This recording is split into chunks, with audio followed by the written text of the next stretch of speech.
என்னுரிமை நாயகனே என்று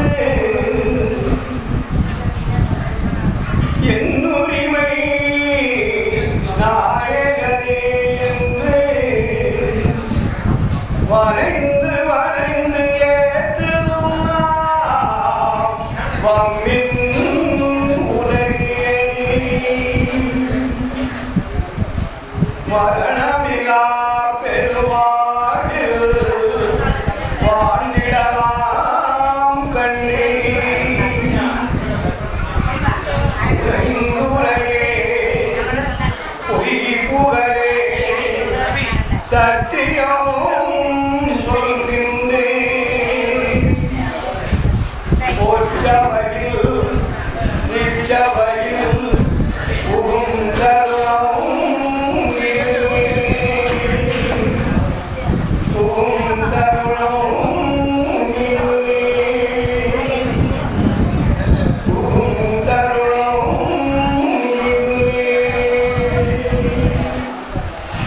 அருட்பெருஞ்சோதி அருட்பெருஞ்சோதி தனிப்பெரும் கருணை அருட்பெருஞ்சோதி. ஆன்மநேய ஒருமைப்பாட்டுடைய சகோதர சகோதரிகளே, உங்கள் அனைவருக்கும் முதற்க நன்றி கலந்த வணக்கத்தையும் வாழ்த்துக்களையும் தெரிவித்துக் கொள்கிறேன். ராமநாதபுரம் மாவட்டம் முதுகுளத்தூர் என்ற இந்த தாலுக்காவிலே இறைவனுடைய திருவருளால் இங்கே சமரச சுத்த சன்மார்க்க சத்திய சங்கம் என்ற ஒரு அமைப்பை ஏற்படுத்தி அதிலே வள்ளலார் அறக்கட்டளை என்ற ஒரு நியதியை பதிவு செய்து இந்த மாவட்டத்தில் இந்த தாலுக்காவில் உள்ள மற்ற மக்களும் மற்றவர்களும் வள்ளலாருடைய உண்மை நெறியான சுத்த சன்மார்க்க கொள்கையை எல்லா மக்களும் தெரிந்து கொள்ள வேண்டும் என்ற பெருந்தருணையோடு இந்த அமைப்பை இங்கே ஏற்படுத்தியிருக்கிறார்கள். இந்த சங்கத்திற்கு இலவசமாக வழங்கிய கருணையாளர்கள் எல்லாம் இங்கே இருக்கிறார்கள். அவருடைய வாரிசுகள் எல்லாம் வந்திருக்கிறார்கள். இந்த சங்கத்தை சிறமேற்கொண்டு செவ்வன சிறப்பாக செய்ய வேண்டும் என்ற பெருந்தன்மையோடு ஐயா பழனிசாமி அவர்கள் ஒரு சிறந்த ஒரு குழுவை அமைத்து அந்த குழுவிற்குண்டான அங்கீகாரங்களை வழங்கி அவர் எங்கிருந்தாலும் இங்கே சேவை செவ்வன நடைபெற வேண்டும் என்ற எண்ணம் கொண்டு அவருக்கு உடன் இருக்கக்கூடிய அன்பர்கள் மிக சிறப்பாக இந்த பணியை செய்து கொண்டு வருகிறார்கள். இந்த சங்கம் இருப்பது எனக்கு தெரியாது. இந்த சங்கத்திற்கு நான் இதுவரையில் வந்ததில்லை. தமிழகம் முழுவதும் சென்றிருக்கின்றோம். இங்கே முதுகுளத்திலே இப்படி ஒரு சங்கம் இருக்கிறது என்பது தெரியாது. கடந்த மாதம் ஜீவ அறக்கட்டளை மிக சிறப்பானது ஒரு விழாவை அங்கே ஏற்படுத்தி விழாவை நடத்தினார்கள். அங்கே அந்த நிகழ்ச்சியை கலந்து கொண்டு பேசுகின்ற பொழுது பழனிசாமி ஐயா அவர்கள் அங்கு வந்திருந்தார்கள். அவர்கள் விழா முடிந்து நிறைவு பெற்ற பிறகு ஐயா நீங்கள் எங்களுடைய ஊருக்கு வர வேண்டும் என்று கேட்டார்கள். தீப அறக்கட்டளை என்ன சொன்னார், நம்மளுடைய பாலகிருஷ்ணன் ஐயா அவசியம் போயிட்டு வாரண்டியான்னு சொன்னார். எனக்கு இப்பொழுது நிறைய பணிகள் இருக்கிறது. தமிழகத்திலே எங்கு பார்த்தாலும் விழாக்கள் நடைபெற்றுக் கொண்டிருக்கிறது, மாநாடுகள் நடைபெற்றுக் கொண்டிருக்கிறது. அதில் சில முக்கிய பொறுப்புகளை எல்லாம் செய்ய வேண்டும் என்ற ஒரு அன்பு கட்டளை ஏற்று செய்யக்கூடிய ஒரு சூழ்நிலையில் இருக்கின்ற காரணத்தினாலும் வர முடியுமா முடியாதா என்ற சிந்தனையில் இருக்கின்ற பொழுது நமது பாலகிருஷ்ணன் ஐயா அவர்கள் அவசியம் நீங்கள் செல்ல வேண்டும், வர வேண்டும், ஒரு நல்ல இனிய நண்பர் அவர், அதனால் நீங்கள் அவசியம் வர வேண்டும் என்று அன்பு கட்டளையிட்டார்கள். மறுக்க முடியவில்லை. உங்களை எல்லாம் சந்திக்கக்கூடிய ஒரு வாய்ப்பை இறைவன் நல்கியிருக்கிறார். இங்கே வந்து பார்க்கின்ற பொழுது பழனிசாமி ஐயா சொன்னார்கள், நாங்கள் இதுவரையிலே அன்னதானம் செய்து கொண்டிருக்கிறோம், விழா எடுத்து சொற்பொழிவு செய்வது இல்லை, இதுதான் முதல் தடவை. எங்களால் முடிந்த ஜீவகாருண்ய பணியை செய்து கொண்டிருக்கிறோம். ஆனால் நாங்கள் யாரையும் அழைத்து விழா எடுத்து சொற்பொழிவு பண்ண வரலாறு இல்லை. இதுவே முதல் தடவையாக இருக்கிறது ஐயா, எங்களுக்கு கொஞ்சம் தெரியாதவற்றை சொல்லுங்கள் என்று பணிவுடன் கேட்டார்கள். எல்லாம் இறைவன் பார்த்துக் கொள்வார் என்று சொன்னேன். அதே போல இங்கே நமது அருமை நண்பர்கள் அதாவது தீப அறக்கட்டளை குழுமம். தீப அறக்கட்டளை என்பது ஒரு அற்புதமான குழுமம். அது ஒரு அறக்கட்டளை என்பது ஒரு வீடாக அவர்கள் வைத்து நடத்தி கொண்டிருக்கிறார்கள். அந்த குடும்பத்திலே இருக்கக்கூடிய உறுப்பினர்கள் எல்லாம் தீப அறக்கட்டளையை தன்னுடைய குடும்பமாக பார்த்து செயல்பட்டு கொண்டிருக்கிறார்கள். அவர்கள் எல்லோரும் அங்கிருந்து தனி வேலையிலே இங்கே வருவதற்கு உண்டான ஏற்பாடுகளை செய்தார்கள். அவர்கள் வரும்போது ஐயா நீங்கள் எங்கள் வண்டியிலே வந்துவிடு என்று சொல்லுகின்ற பொழுது கொஞ்சம் கஷ்டமாக தான் இருந்தது. 400-500 கிலோமீட்டர் வேலையில் வர்றதுனா கொஞ்சம் சிரமம். இருந்தாலும் அவர் கூட நாங்கள் அன்பின் காரணமாக வந்தோம். வருகின்ற வழியிலே பார்க்கின்ற பொழுது தீப அறக்கட்டளையுடைய அன்பர்கள் எல்லாம், அந்த குடும்பம் எல்லாம் மிக ஒரு ஆனந்தமான மகிழ்ச்சியோடு கலந்து கொண்டு இங்கே வந்தார்கள். அவரிடத்திலே கலந்து கொண்டு உரையாடுகின்ற பொழுது பெருமகிழ்ச்சி அடைந்தது. பாலகிருஷ்ண ஐயா அவர்கள், இது ஈரோடு கதிர்வேல் ஐயா அவர்கள் நமக்கெல்லாம் ஒரு சிறிய ஒரு அறிவுரை வழங்குவார் என்று அந்த வேலையை ஆரம்பிச்சிட்டார். அப்போ அந்த வேலை வரும்போது ஒரு 2-3 மணி நேரம் நாங்கள்லாம் ஒரு உல்லாசமாக மகிழ்ச்சியாக அருட்பெருஞ்சோதி ஆண்டவருடைய பெருமையும் புகழையும் அந்த வேலையிலே பேசி மகிழ்ச்சியோடு வருகின்ற காட்சி மிக அற்புதமான காட்சியாக இருந்தது. அன்று இரவு நேற்று வந்து நான் இங்கே தங்கிவிட்டேன். அவர்கள் சில இடங்களுக்கு சென்று இடையிலே வந்தார்கள். எதற்காக சொல்லுதல் என்றால், இது ஒரு விழா, இது ஒரு அன்பின் சுரப்பி. இந்த அன்பின் சுரப்பு சுரக்கின்ற பொழுதுதான் விழா மகிழ்ச்சியாக இருக்கும். அன்பிருந்தால் பட்டாது, அன்பிலிருந்து ஒரு சுரப்பு வரும். சுரப்பு என்றால் என்ன? அந்த இனிய திரவம் போன்ற ஒரு சுரப்பும். அந்த அன்பு கசியும் போதுதான் அந்த சுரப்பு வரும். அப்படி வருகின்ற பொழுதுதான் நமக்கு மகிழ்ச்சி ஏற்படும். அந்த மகிழ்ச்சியினால நம்ம எல்லாரும் ஒன்றா சேருவோம். ஏன்னா தீப அறக்கட்டளை பார்த்தீங்கன்னா எங்க போனாலும் சும்மா இருப்பதில்லை. அவங்க வேலை என்ன வேகத்தில் யார் செய்கிறாங்களே அந்த மனிதனை தோல் மேலே எடுத்து போட்டு அழகாக செய்வாங்க. இங்கே கூட காலையில் பார்த்தீங்கன்னா பாருங்க, படப்பட மின்னல் வேகத்தில் எல்லாத்துக்கும் சாப்பாடு போட்டு வேலையை முடிச்சிட்டாங்க. ஏன்னா அப்படி ஒரு குடும்பத்தை கட்டி காத்து வளர்த்து வருகின்றார் நமது அருமை நண்பர், இனிய தோழர், கருணமிகு தோற்றம் கொண்டவர் பாலகிருஷ்ண ஐயா அவர்கள். அவர்களுக்கு உண்மையிலேயே மனமார்ந்த மகிழ்ச்சியும் நன்றியும் தெரிவித்துள்ளது. அடுத்தது நாகப்பட்டினம். நாகப்பட்டினம் என்றாலே வடநாடுக்கும் நாகப்பட்டினத்துக்கும் நெருங்கிய தொடர்பு. இன்று நேற்றல்ல, 100 ஆண்டுகளுக்கு மேலாக நாகப்பட்டினத்துக்கும் கடலூருக்கும் அந்த அளவுக்கு நெருங்கிய தொடர்பு. ஐயா சைவமணி ராமூர்த்தி ஐயா எனக்கு அதிகமாக பழக்கம் இல்லை, நெருங்கி பழகக்கூடிய வாய்ப்பில்லை. ஆனால் அவருடைய வேலைகளை நான் கண்டு கணிப்பேன், ரசிப்பேன். அவருக்கு முன்னாடி இருந்தவர்கள் நாகப்பட்ட சுவாமிகள் ஒருத்தர். அவர் எனக்கு இனிய நண்பர். நான் சன்மார்க்கத்திலே வருகின்ற பொழுது என்னை கட்டி தழுவி முத்தம் கொடுத்து என் பேச்சை ரசிப்பர்.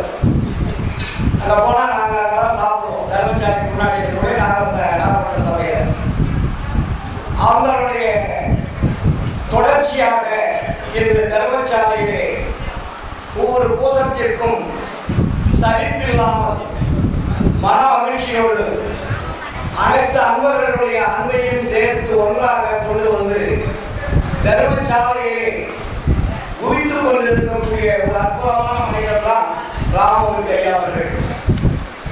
அவருடைய ஜீவகாருண்யம் படிக்க அளவே இல்லை. அந்த அளவிற்கு பம்பரம் போல் விளையாடி மிக சிறப்பாக அந்த பணியை செய்து கொண்டிருக்கிறார். இரண்டாவது ஒரு சொற்பொழிவும் மிக அற்புதமாக பண்ணுவார். எவ்வளவு நேரம் ஆனாலும் சலிப்பில்லாமல் பேசக்கூடிய ஒரு மாபெரும் மனிதர். அவருடைய வருகை மிக மிகவும் மகிழ்ச்சி தரக்கூடியது, பாராட்டக்கூடியது. அதற்கு அடுத்ததாக பார்த்தீர்களா நமது கங்கை மணிமாறன். அவர் ஒரு சொல்லின் செல்வர், நல்ல ஒரு பேச்சாளர். இன்னும் வந்துவிட்டார், வருகை தருகின்றார். அவர்களுக்கும் மனமார்ந்த நன்றியும் வணக்கத்தையும் தெரிவித்துக் கொண்டு நமக்கு முன்னாடி பேசிய சதுரகிரியார் ஒரு சிறந்த உழைப்பாளி, நல்ல ஒரு மனிதர். பாலகிருஷ்ணன் ஐயா அவர்களுக்கும் அந்த குடும்பத்திற்கும் தேவ அறக்கட்டளை குடும்பத்திற்கும் உறுதுணையாக இருந்து மிக சிறப்பான ஒரு பணியை செய்து கொண்டிருக்கிறார்கள். அவர்கள் கூட நீண்ட நேரம் பேசுவார் நினைச்சார், கொஞ்ச நேரத்தில் பேசி முடிச்சுட்டாரு. என்னவோ தெரியல, நல்லா பேசுவாரு. அடுத்ததாக இன்னும் இங்கே வருகை தந்திருக்கக்கூடிய பெரியவர்கள், தாய்மார்கள், குழந்தைகள் எல்லோருக்கும் நன்றி கலந்த வணக்கத்தை தெரிவித்துக் கொள்கிறேன். நம்ம பக்கத்தில் உட்காந்துருக்கார் பாருங்க, பாண்டுரங்க ஐயா, கருணையே வடிவமானவர். எப்போ போய் பார்த்தாலும் அவங்க அதே வரக்கட்டையில் இருப்பார். அவரோட துணையார் பாருங்க, அந்த பொண்ணு சிரிப்பா சிரிச்சுட்டு இருக்காங்க. அதே மாதிரி இங்கே வந்திருக்கக்கூடிய தீபார கட்டளை அத்தனை பேருமே ஒரு மகிழ்ச்சியான முகத்தோடு செயல்படக்கூடிய தன்மை உள்ளவர்கள். அது ஒரு விழான்னா சோகமா செய்யக்கூடாது. ஒரு கல்யாண வீடு எப்படி இருந்தா மகிழ்ச்சியா செஞ்சா தான் அந்த கல்யாணம் வந்து சிறப்பா இருக்கும். அது மாதிரி தீபாவளிகள் எப்பவுமே ஒரு மகிழ்ச்சியா இருக்கும். நீங்க பாலகிருஷ்ணன் அந்த வேலையில வரும்போது அவங்களுக்கு மட்டும் ஆட்டம் பாட்டம் கொண்டாட்டம் கண்கொள்ளா காட்சி. நான் நேற்று தான் பார்த்தேன், ரொம்ப அமைதியானவர்கள் நினைச்சிடாது. ஆனா இந்த அளவுக்கு ஒரு ஹாப்பியா எல்லாரையும் ஒரு மகிழ்ச்சி கடலில் செலுத்தக்கூடிய அந்த உணர்வுள்ள மனிதர்களை நான் கண்டுபிடித்தேன். உண்மையிலே அது மனமகிழ்ச்சியாக இருந்தது. எல்லோருமே அந்த அளவுக்கு சன்மார்க்கம் என்றால் ஏதோ ஒரு துக்க விஷயமாக நினைக்கக்கூடாது. இது ஒரு மகிழ்ச்சிகரமான செய்தி. வள்ளல் பெருமானார் சொல்லுவார், எப்பயுமே இன்பத்தோட வாழணும்னாரு. நமக்கு என்ன சொல்றாரு, இன்பம் தான் முக்கியம். என்ன இன்பம் வேணும்? இன்பத்தோட ஒரு லாபம் வேணும்னு சொல்றாரு. எதுவுமே ஒரு லாபம் இல்லாத எந்த காரியமே நடக்காது இல்லைங்களா? இன்பத்தினால ஒரு லாபம் வரணும். நம்ம இன்பமா இருந்தாதான் அந்த லாபம் நமக்கு கிடைக்கும். இன்பம் இல்லை என்றால் லாபம் என்பது வராது.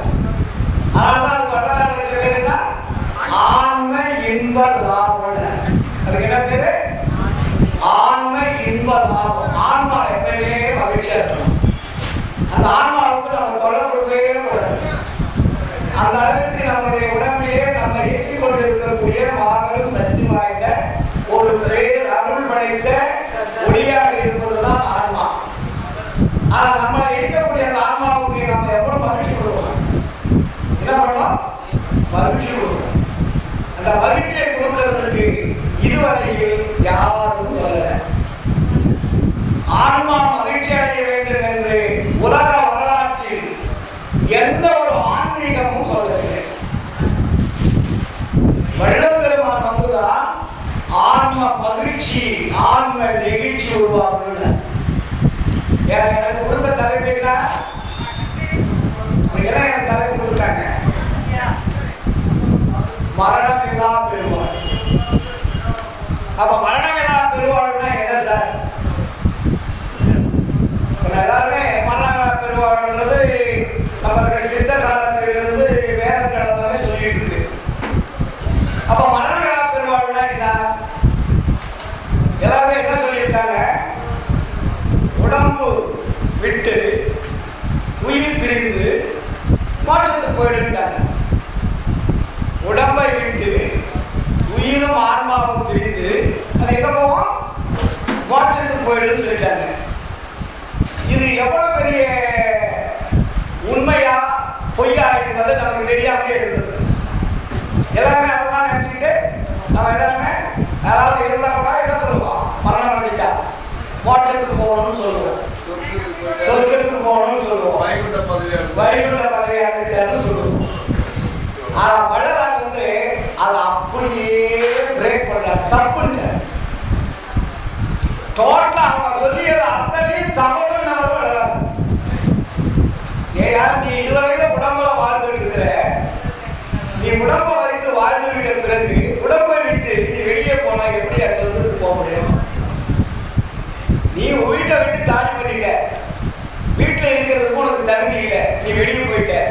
ஒரு வீட்டையே காப்பாற்ற முடியாத உனக்கு சொர்க்கம் வைகுண்ட கைலாயம் எப்படி கிடைக்கும்? ஒரு எக்ஸாம்பிள், ஒரு பொண்டாட்டி வச்சு காப்பாத்தாதவன் இன்னொரு பொண்டாட்டி எப்படி வச்சு காப்பாற்றுவோம்? மக்களால் ஒரு கேள்வி கிடையாது, புரியும். அப்போ ஒரு மனிதன் ஒரு இல்லறத்தை காப்பாற்ற முடியாதவன் மற்றொரு இல்லறத்திலே எப்படி அவன் ஈடுகட்ட முடியும்? அதுபோல இந்த உடம்பு என்பது ஒரு இல்லறம். இந்த உடம்பு என்பது நான் வாழக்கூடிய வீடு. நான் வாழக்கூடிய வீடு பழுது அடையலாமா? பழுது அடைஞ்சா என்ன ஆகும்? அந்த வீட்டில் வாழக்கூடியவர் இந்த வீடு தகுதியை இழந்து விட்டது என்று வெளியே சென்றிருக்கிறார். வெளியே சென்றா எங்க போவான்? வேற வீடு தேடுவான், வாடகை வீடு. வாடகை வீடு தேடி ஏதோ ஒரு ஆள் கொடுப்பாரு, இல்லாட்டி சில பேர் கொடுக்க மாட்டாங்க. இவன் அந்த வீட்டையே காலி பண்ணிட்டு வந்துட்டான், இந்த வீட்டில் வந்து என்ன நாசம் பண்ண போறானோ அப்படின்னு வீடு கொடுக்கறதுக்கு தயங்குவாங்க. அப்போ அவன் எங்கேயே தேடி பிடிச்சி அலைஞ்சு ஏதோ ஒரு வீடு பிடிச்சிக்குவான் இல்லையா? அதுபோலதான் இந்த பிறப்பு என்பது. உடம்பை விட்டு உயிர் பிரிந்தால் மறுபடியும் பிறப்பு உண்டு. இதான் சன்மார்க்கம் சொல்லக்கூடியது. நீ உடம்பை விட்டு பிரிந்து விட்டால் உனது சொர்க்கம், நரகம், கைலாயம், வைகுண்டம் என்பதெல்லாம் கிடையவே கிடையாது. அதெல்லாம் அம்பக்கு. யார் பார்த்தாங்க சொர்க்கத்தை, யார் பார்த்தாங்க கைலாயத்தை, யார் பார்த்தாங்க வைகுண்டத்தை? சொல்லிட்டு இருக்கிறோம். எங்கேயாவது அது தனியா ஒரு பிரேம் போட்டு ஒரு எல்லை கோட்டில் இருக்கா? இப்ப எப்படி ராக்கெட் போகலாம், சந்திரமண்டலத்தை போய் கண்டுபிடிக்கிறான், அவனுக்கு தெரிஞ்ச இடத்துல போயிட்டு மறுபடியும் திரும்பிடலாம். அதுக்கு மேல அவனால போக முடியாது. ஆனா அவனுக்கு தெரிஞ்சதை இதுதான் அப்படின்னு நம்ம சொல்றோம், நம்ம நம்பிட்டு இருக்கிறோம். இறைவன் ரகசியத்தை யாராலும் கண்டுபிடிக்க முடியாது. அவன் கண்டுபிடிச்சுன்னு சொன்னாக்கா அது போய். எப்ப கண்டுபிடிக்க முடியும்? வள்ளலாரை போல் வாழ்ந்தால் கண்டுபிடிக்க முடியும். வள்ளலார் தான் உலக ரகசியத்தை கண்டுபிடித்தவர். உலக வரலாற்றிலே எந்த ஞானி கிடையாது. சொல்லலாம், பேசிக்கிட்டு இருக்கலாம், படிக்கலாம், எல்லாம் கற்பனை கதைகள். ஆனால் இந்த உலகத்தை, பிரபஞ்சத்தை படைத்தவன் யார்? உயிர்களை படைத்தவன் யார்? தத்துவங்களை படைத்தவன் யார்? கிரகங்களை படைத்தவன் யார்? இந்த அண்ட சராசரங்கள் இயங்கிக் கொண்டிருக்கிற இந்த இயக்கத்தை இயக்கிக் கொண்டிருப்பது யார் என்று கேட்டால் விடை தெரியாது. இதைத்தான் வள்ளலார் கண்டுபிடிக்கிறார். இந்த உலகம் தோன்றிய காலத்தில் இருந்து அருளை பற்றி பேசிக் கொண்டிருக்கிறோம். அருள் என்பது எத்தன்மையாக இருக்கிறது, அது எங்கே இருக்கிறது, அதை எப்படி பெறுவது, பெறுவதற்குண்டான வழி என்ன என்று யாராவது சரியான வழிமுறைகளை காட்டியிருக்கிறார்களா என்றால் எனக்கு தெரிந்த வரையில் இல்லை. ஏனென்றால் நம்ம நாட்டிலே நூல்கள் அளவில் இடங்காதது. அறிவு நூல்கள், ஆராய்ச்சி நூல்கள், வேத நூல்கள், அருள் நூல்கள் என்று பார்த்தோமானால் ஒரு கடலிலே கொண்டு சென்று கொட்டினாலும் கடல் இடமுடுத்து கொண்டு மேலே வரக்கூடிய அளவுக்கு புத்தகங்கள் இருக்கு நம்ம நாட்டில். எல்லாமே நிறைய எழுதி வச்சிருக்கான். தினமும் எழுதிட்டு இருக்கலாம், ஒன்னா எழுதிட்டு இருக்கலாம்.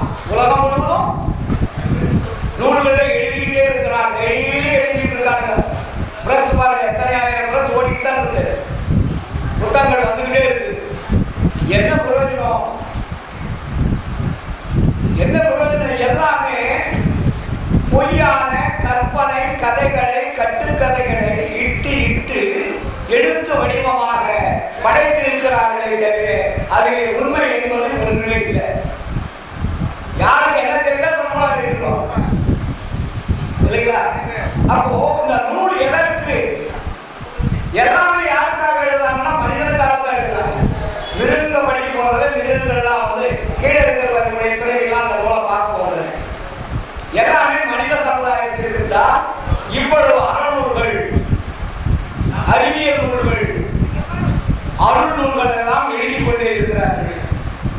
ஆனால் ஒரு நூல்களிலாவது ஆன்ம இன்ப லாபம் அடைவதற்குண்டான வழிகளை காட்டியிருக்கிறதா என்றால் இல்லை. வள்ளல் பெருமான் வந்துதான் ஒரு மனிதனாக பிறப்பெடுத்தவன். அவன் எதை அனுபவிக்க வேண்டும், எப்படி அந்த லாபத்தை பெற வேண்டும் என்ற ஒரு தெளிவான உண்மையை வகுத்து தந்தவர்.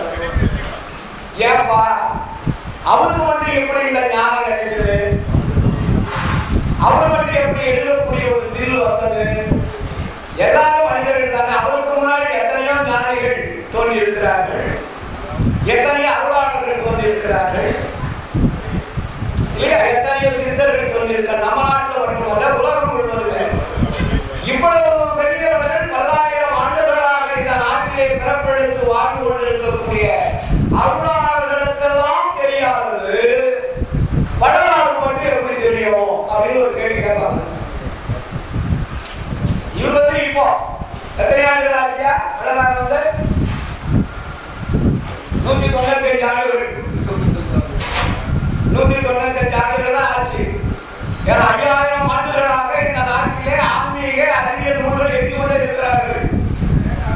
வடநாடு மட்டும் எப்படி இந்த உண்மையை தெரிந்து உலக மக்களுக்கு சொல்ல முடியும் அப்படின்னு ஒரு கேள்வி நீங்க கேட்கணும். ஆனா உங்களுக்கு கேட்க தெரியாது, வடநாடே கேள்வி கேட்க சொல்லுங்க.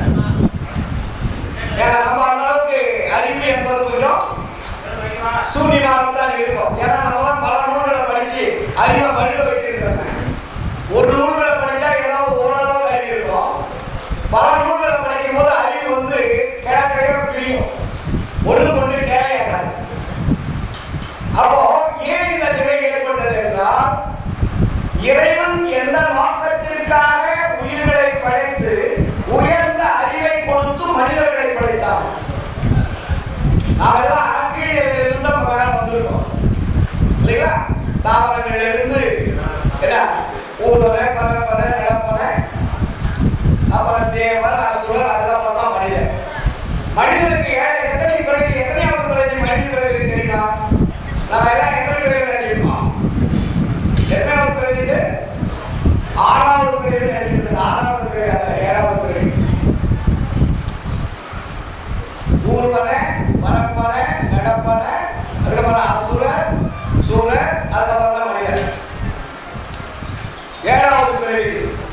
இந்த 7வது பிறவிதான் இறைவனை நினைக்கக்கூடிய தகுதி பெற்ற பிறவி. இறைவனை நினைத்து இறைவனிடத்திலே அருளை பெறக்கூடிய பிறப்புன்னு பேர் இருக்குது. நம்ம ஏதோ வாழ்ந்து இங்க ஜாலியா இருந்துட்டு மரணம் அடைகிறதல்ல. இந்த பிறப்பு, மனித பிறப்பு என்பது நாம் நல்லா அனுபவிக்கணும். நம்ம எப்படி இருக்கணும்? நல்லா அனுபவிக்கணும். ஏதோ நிறைய பேர் சொல்லுவாங்க, பிரம்மச்சாரிய வேண்டும், ஆன்மீகத்தில் அருளை பெற வேண்டுமானால் திருமணம் செய்யக்கூடாது, துறவியா போயிடணும், சன்னியாசியா போயிடணும், காடுகள், மலைகள், குன்றுகள், குகைகள்ல போய் உட்காந்து தவம் பண்ணணும்னு எல்லாம் சொல்லி வச்சுட்டு போயிட்டாங்க. ஆனா வடநாடு எந்த இடத்துலயாவது அப்படி சொல்லியிருக்காங்க? இல்ல. ஒரு வரியில அழகா எல்லாரும் புரியுற மாதிரி எழுதுவாரு. அறம், பொருள், இன்பம், வீடு. இதான் நம்ம நாட்டில் எல்லாம் சொல்லிட்டு இருக்காங்க. ஆனா வடநாடு அதுக்கு தெளிவான ஒரு பதிலை சொல்றாரு. அறம், பொருள், இன்பம், வீடு, இந்த 4ஐயும் நல்ல நோடுங்க. 4 காலங்களில் அனுபவித்து பின்பு பற்றற விட்டு இருப்பதே இறைவன் அருளை பெறுவதற்கு ஏதுவாக இருக்கிறது எழுதுறார். புரியுங்களா? அதுக்கு முன்னாடி என்ன பண்ணிட்டான்? சன்னியாசி வேணும்னா வள்ளுவர் சொல்லுவாரு, திருவள்ளுவர் என்ன சொன்னாரு? பாலகிருஷ்ண ஐயா திருவள்ளுவர் குரல் சொல்லுவாரு, துறந்தார்க்கும் துவாதார்க்கும் இறந்தார்க்கும் இல்வாழ்வான் துறைவர். இல்லைங்களா? நீங்க துறவியா இருந்து, சன்னியாசியா இருந்து, பரதேசிகளா இருந்தா சோறு போடுற யாரு? இல்லறத்தாங்க தானே சோறு வாங்கணும், சாப்பாடு அவன் தானே போடுவான். அப்போ இதுல எது உயர்ந்தது? இல்லறமா துறவரமா? அப்போ இல்லறத்தில் இருவர் இன்னைக்கு நீங்க சோறு போடலன்னா எப்படி சார் சாப்பிட்டு உட்காருங்க? ஒரு துறை வந்து சாப்பாடு ஆக்கி போட்டு வராங்க, புரியுதுங்களா சொல்றது? அப்போ இல்லறத்தில் இருப்பவர்கள் தான் உண்மையை உணர்ந்து மேல்நிலைக்கு செல்லக்கூடிய தகுதி பெற்றவர்கள். இல்லறத்தில் இல்லாமல் உயர்ந்த நிலையில் உள்ள அருளை பெறுவதற்கு தகுதி யாருமே கிடைக்காது. ஏனென்றால் இவன் இந்த பிறப்பில் என்ன தேவை என்பதை உணர்ந்து அனுபவித்தால்தான் பின்பு அவன் பற்ற அறுக்க முடியும். இல்லையா பற்ற அறுக்க முடியாது. அவன் துறையா போயிட்டு கடைசியில தப்பு பண்ண ஆரம்பிச்சுக்குவான். சொல்றோம் இல்லையா, விஸ்வாமித்திரருடைய வரலாறு உங்களுக்கு தெரியும் இல்லைங்களா? எவ்வளவு காலம் தவா இருந்தாரு, ஆனா கடைசியில எங்க போய் மயக்க விழுந்தாரு. அப்போ எவன் ஒருவன் உணவை உண்டு கொண்டு துறவியாக வாழ்கிறானோ அவர்களுக்கு அருள் கிடைக்காது.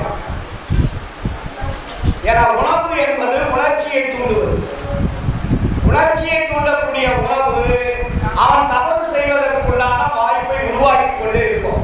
Very simple. ஏன்னா இந்த உணவு என்பது நம்ம உடம்பிலே 6 சுவைகளாக உள்ள அனுப்புறோம். காரம், உப்பு, புளிப்பு, துவர்ப்பு, இனிப்பு, கசப்பு. இதெல்லாம் என்ன பண்ணணுங்கன்னா ரத்தமாக மாறுது. ரத்தமாக மாறி என்ன பண்ணோம், அதில் கோடான அணுக்கள் பெற்று செய்து சுக்கிலமாக வருது. சுக்கிலம் எங்க ஸ்டோரேஜ் ஆகுது? அது வேறு குண்டலினி. ஓகேங்களா? குண்டலினி வந்து ஸ்டோர் ஆகிடும். அது வெளியே போறதா உள்ள போறதான்னு தெரியாது. அந்த ஸ்டோர் ஆயிடுச்சு. இதை உள்ள அனுப்புறதா வெளியே அனுப்புறதா, இதான் 2ஆம் கட்ட வேலை இந்த சமுதாயத்தில் நடந்துட்டு இருக்கு. எல்லாருக்கும் இது பொதுவானது. அப்ப அந்த குண்டலியை ஏக்கரன்னு சொல்லிட்டு நிறைய பேர் விளையாடுவாங்க. குண்டலினி சக்தி, குண்டலினி இல்லையா? நிறைய பார்த்தீங்கன்னா நம்ம நாட்டில் எங்க பார்த்தாலும் இருக்கும் காய கல்பம். இது பேர் என்ன? காய கல்பம். காய கல்பம்னு சொன்னவங்களும் செத்து போயிட்டாங்க, குண்டலினி ஏக்கிறவங்களும் செத்து போயிட்டாங்க. வாசின்னு சொல்லிட்டு மூச்சு அடக்கி பிராணவாயுவை நிறுத்தி கருவள வாயுவை கூட்டு கடைசியில இடகளை பிங்களை என்ற சுவாசத்தை நிறுத்தணும்னு செத்து போயிட்டான். புரியுதுங்களா? அப்போ நம்ம உடம்புக்குள் என்ன நடந்து கொண்டிருக்கிறது, இந்த உடம்பிற்குள் நடந்து கொண்டிருக்கக்கூடிய நடத்தையை நாம் புரிந்து கொள்ளாமல் ஆன்மீகம் என்பதோ அருள் என்பதோ கிடைக்கவே கிடைக்காது. ஏன்னா வள்ளல் பெருமான் வந்து இங்கதான் தெளிவுபடுத்துறார் நமக்கு. அதனால இவ்வளவு நூல்கள் நீங்க படிக்கிறீர்கள் மக்களே, உங்களுக்கு அறிவு விளங்கவில்லையே ஏன் அப்படின்னா, நம்ம என்ன பண்ணிட்டு இருக்கோம், ஒவ்வொரு நூலையும் படிச்சுட்டு அந்த நூலுக்கு தகுந்த மாதிரி நம்ம வாழ்க்கை அமைச்சுட்டு பார்க்கணும். ஆனா இதை விட இது நல்லா இருக்கு, இதை விட இது நல்லா இருக்கு, இந்த நூலை சரியா சொல்லியிருக்காங்க, இந்த நூலை இதை விட பெருசா இருக்கு அப்படின்லாம் சொல்லுவோம். அப்ப வள்ளல் பெருமான் வந்து என்ன பண்ணிட்டாரு, ஐயா ஒரு சப்ஜெக்ட் போனது. அப்போ இந்த உலகத்தை படைத்தவருக்கு தான் தெரியும் அந்த கஷ்டம். இப்ப நம்ம வந்து எல்லாரும் நம்ம உயிர்களாக இருக்கிறோம், உடம்பெடுத்து இருக்கிறோம், வாழ்ந்துட்டு இருக்கிறோம். ஆனா நம்ம எப்படி நம்மை படைத்தவர் யார் என்பது நமக்கு தெரியுமா? தெரியாது. ஏன்னா நம்ம அதை பத்தி நினைக்கிறது இல்லை, நம்ம படைத்தவன் நினைக்கிறான். நம்மை படைத்தவனுக்கு தான் அந்த கஷ்டம் தெரியும். இந்த ஜீவர்கள் துன்பப்பட்டு அழிந்து கொண்டிருக்கிறார்கள், இவர்களை காப்பாற்ற வேண்டுமே என்ற ஏக்கமும் எண்ணமும் யாருக்கு ஏற்பட்டதுன்னா இந்த உலகத்தை அண்டத்தை படைத்த இறைவனுக்கு ஏற்பட்டது. அப்ப இறைவன் என்ன பண்றாருன்னா ஒவ்வொரு காலகட்டத்துக்கும் ஒவ்வொரு அருளாளர்களை அனுப்புறார். அவங்க வராங்க நல்லவதான், இங்க வந்துவிட்ட பிறகு அவங்கள் வாழ்க்கை தரம் மாறிவிடுகிறது. மாறிவிட்டதுனால அவங்க என்ன பண்றாங்க, சமுதாயத்திற்கு தகுந்தாற் போல உண்மைக்கு புறம்பான கருத்துக்களை சொல்லிட்டாங்க. இதனாலதான் இந்த பிரச்சனைகள் வந்ததுக்கு அடிப்படை காரணமே. உண்மையை சொல்லியிருந்தா இன்னொரு அருளாளர் தேவையில்லை, வள்ளலார் நமக்கு தேவையில்லை. இதுக்கு முன்னாடி எத்தனையோ அருளாளர்கள் வந்தார்கள், அவர்கள் உண்மைக்கு புறம்பான உண்மையும் பொய்யும் கலந்த கருத்துக்களை வச்சுட்டாங்க. அப்ப நம்ம என்ன பண்றோம், உண்மை எது பொய் எதுன்னு தெரியல, நம்ம முடிச்சுட்டு இருக்கோம். ஆனா இந்த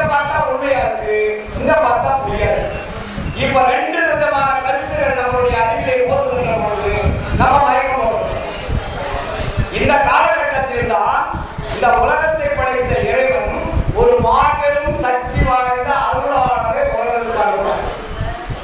அவர் உண்மையை மட்டும்தான் பேசுவார், பொய்ய பேசக்கூடாதுன்னு ஒரு சட்டத்தை ஏற்றி அந்த சட்டப்படி நடக்கணும்னு சொல்லிட்டுதான் ஒரு மாபெரும் சக்தி வாய்ந்த ஒரு ஆற்றல் மிகுந்த அருளாளரை இந்த உலகத்தில் அனுப்புறார். அவர் யாருன்னா அவர் தான் வள்ளலார். அவரே சொல்றாரு இல்லையா, எல்லாரும் படித்த பாடல்கள் தானே. என்ன சொல்றாரு அவரு? தான் இந்த உலகத்திற்கு வந்த நோக்கத்தின் உண்மை என்ன என்பதை முதல் நீங்க தெரிஞ்சுக்கின்றார்.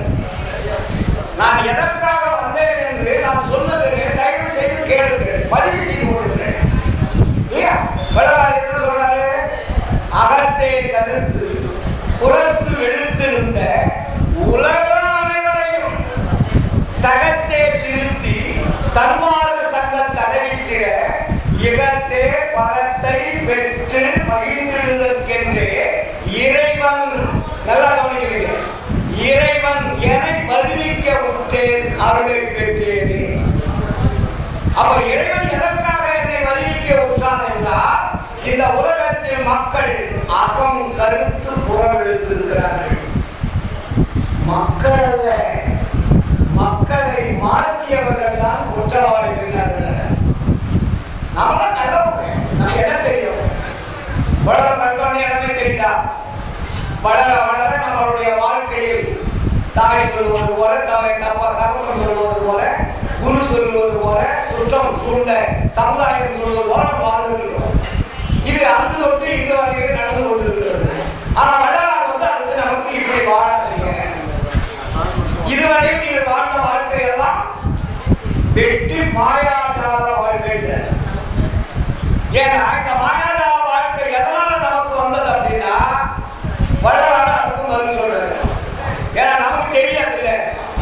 அப்ப வள்ளலார் என்ன சொல்றாரு? நான் வந்ததனுடைய நோக்கம் சொல்லிட்டேன், அதுக்கு அடுத்தது ஒரு ஸ்டெப் உங்களுக்கு சொல்ல போற, புரிஞ்சுக்கங்க. ஏன்னா இந்த உலகம் எப்படி இருந்தது, எப்படி இருக்கிறது என்பதை புரிந்து கொண்டால் நீங்கள் தெளிவடைவதற்கு ஒரு வாய்ப்பு இருக்கணும். ஏன்னா அவர் பதில் சொன்னாதானே அதுக்கு முன்னாடி இருந்த குற்றங்கள் என்னவென்று உங்களால் புரிந்து கொள்ள முடியும். அப்ப வள்ளலார் என்ன சொல்றாருங்க? போருற்று, என்னது போருற்று உலகில் ஒரு சமயம் நெறிகளெல்லாம் வேய்விழி புற்ற பிச்சு பிள்ளை விளையாட்டென்று உணர்ந்திடாது. வேறுற்ற உலகில் ஒரு சமய மத நெறியலாம் வேய், நல்லா கவனிக்கணும், வேய்விழி புற்ற பிச்சு பிள்ளை விளையாட்டென்று உணர்ந்திடாது. உயிர்கள் பலவேதமுற்று அங்கும் இங்கும் போருற்று இறந்து வீண் போயினர். அப்ப என்ன பண்றாங்க? இன்னும் வீண் போகாதபடி விரைந்தே புனிதம் ஒரு சுத்த சன்மார்க்க நெறி காட்டி மெய்ப்பொருளினை நன்கு உணர்த்தி எல்லோரும் ஏறுற்ற சுகநிலை அடைந்திட புரித நீ. எல்லாரும் சன்மார்க்க தானே, நல்லா கேளுங்க என்ன சொல்றாரு? புரித நீ ஏன் என் பிள்ளையாதலாலே இவ்வேளை புரிகை என்கிட்டனன் மனத்தில் வேறு என்னற்க என்ற புரிகை.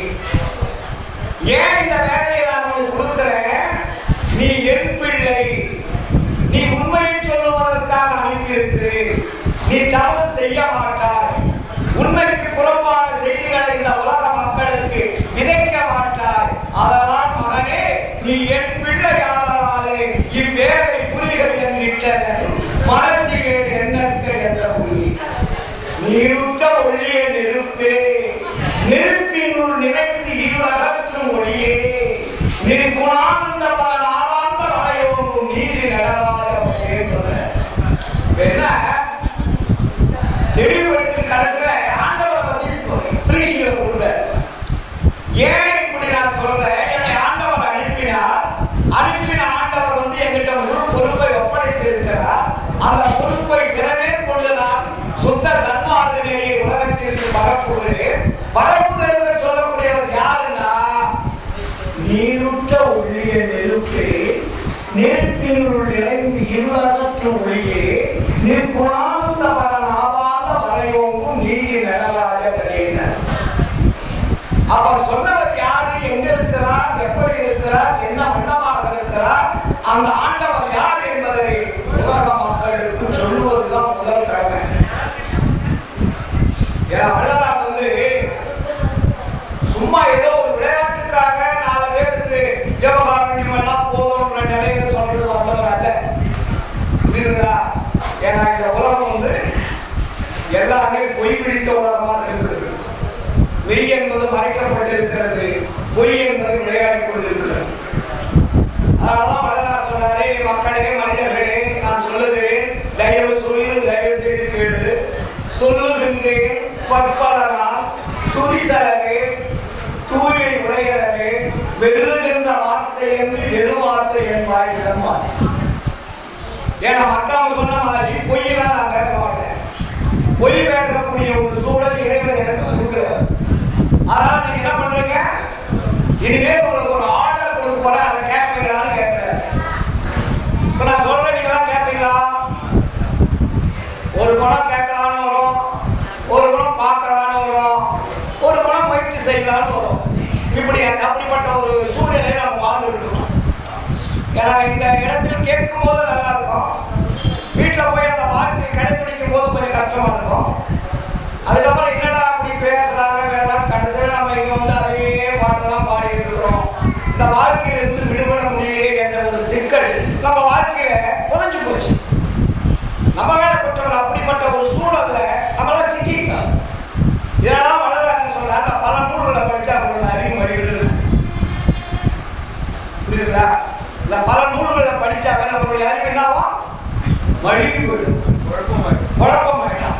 அதனாலதான் வள்ளலார் அதை ஸ்டார்ட் பண்ணாரு. ஞானசரிகளை ஒரு பாடம் தான் வரும். கண்டதெல்லாம் அனித்தியமே, கேட்டதெல்லாம் பழுது, கற்றதெல்லாம் பொய்யே, நீர் கடித்ததெல்லாம் வீணே, உண்டதெல்லாம் மரமே, உட்கொண்டதெல்லாம் உலகே. உலகே நீ இதுவரையில் உண்மை அறிந்திலே. இதுவரையில நீங்க உண்மை தெரிஞ்சிருக்கிறீங்களா?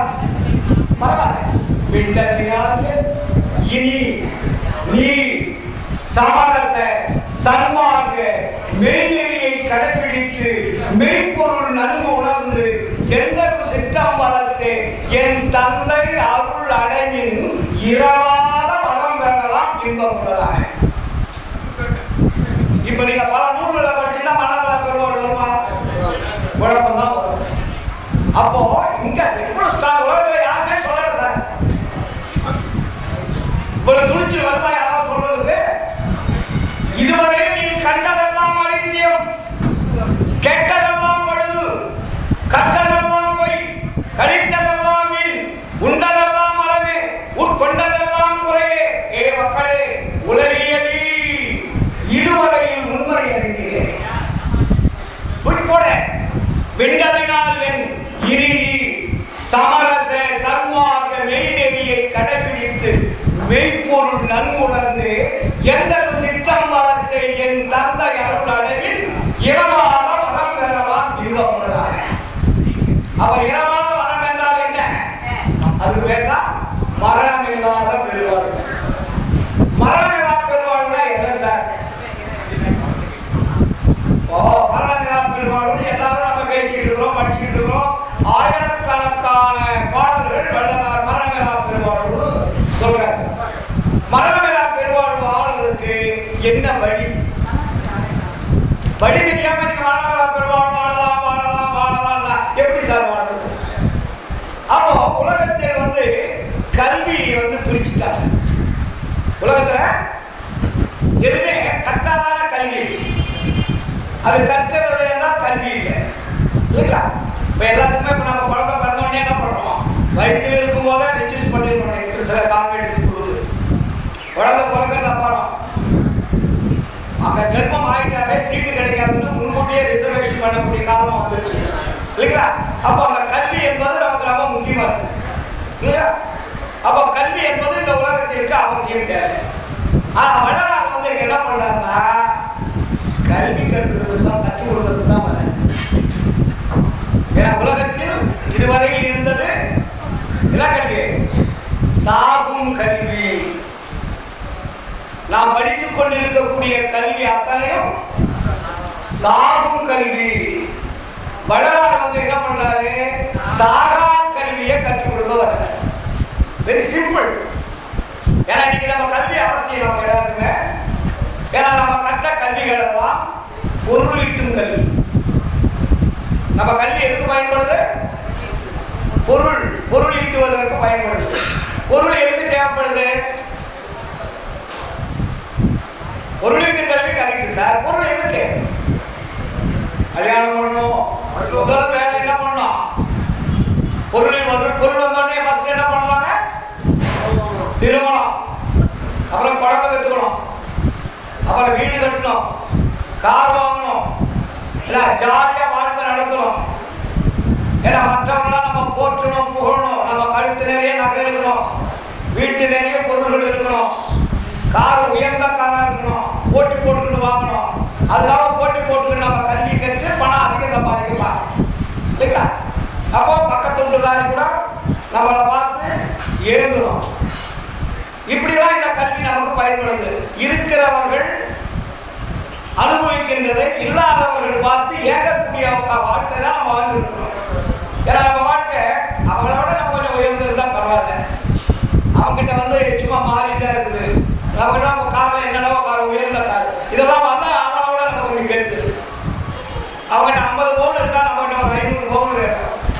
அவங்க 2 ரூம் வச்சு பெட்ரூம் கட்டியிருக்காங்களா, நம்மளுக்கு ஒரு 6 ரூம், இல்லாட்டி ஒரு 7 ரூம். வரக்கூடிய கெஸ்ட்லாம் தனித்தனியாக தங்குறதுக்கு வசதிகள், வாய்ப்புகள் எப்படி நம்ம கொடநாட்டில் ஜெயலலிதா கட்டி வச்சு தான் பாருங்க.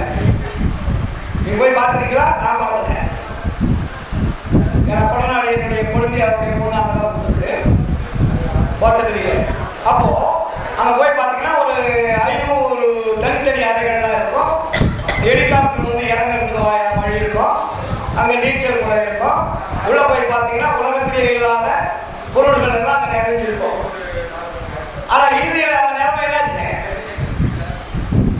எப்படி செத்தார்கள் என்று கூட தெரிந்து கொள்ள முடியாத அளவிற்கு இன்று வரையில் விமர்சனம் நடந்து கொண்டிருக்கிறது.